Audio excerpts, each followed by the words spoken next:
હિન્દ, મારું નામ આયશા ગલેરિયા।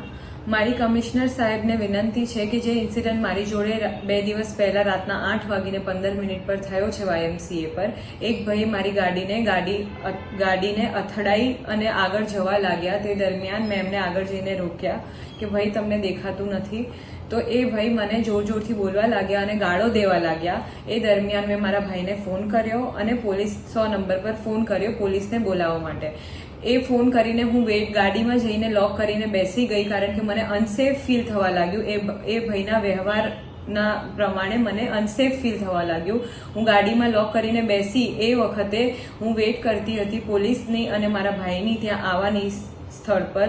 ત્યારે એ ભાઈ મારી ગાડીને જોરથી આવીને નોક કરવા લાગ્યા કે બહાર ઉતર, અબ્યુઝિવ લેંગ્વેજ યુઝ કરવા લાગ્યા અને અવ્યવહારિક એમણે મારી જોડે વ્યવહાર કર્યો।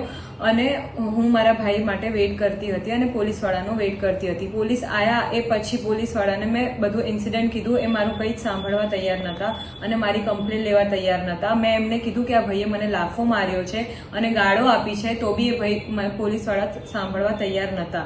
એ પછી હું સરખેજ પોલીસ સ્ટેશન ગઈ। સરખેજ પોલીસ સ્ટેશન જઈને મેં મારો ઇન્સિડન્ટ કીધો અને મારી જોડે જે બનાવ બન્યો છે ત્યાં કડવો મને જે અનુભવ થયો એ મેં એમને પોલીસવાળાને કીધું બધું ઇન ડિટેલ, પણ પોલીસવાળા મારી વાત સાંભળવા તૈયાર નહોતા અને મને 4 કલાક બેસાડી દીધી।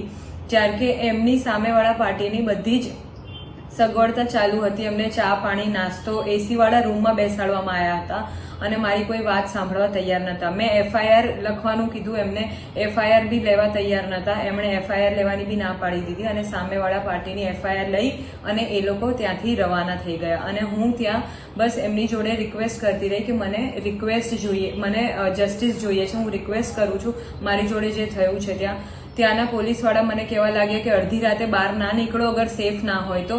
જ્યાં સુધી મને ખ્યાલ છે હું રાતના 8 વાગે નીકળી હતી, લેટ નથી થયું અને મારું બહુ હાઈ એક્સપેક્ટેશન હતું અમદાવાદ પોલીસથી અને ગુજરાત પોલીસથી, કારણ કે મને એવું છે કે Ahmedabad is the safest city four girls, છોકરીઓ માટે સૌથી સેફ સિટી છે અને મને આ બહુ જ ખરાબ અનુભવ થયો છે પોલીસના થ્રુ। એટલે મારી બસ એ જ વિનંતી છે કે હું એવું નથી કહેતી કે હું સાચી છું, પણ અગર હું સાચી છું તો મને આનો જસ્ટિસ, ન્યાય જોઈએ છે।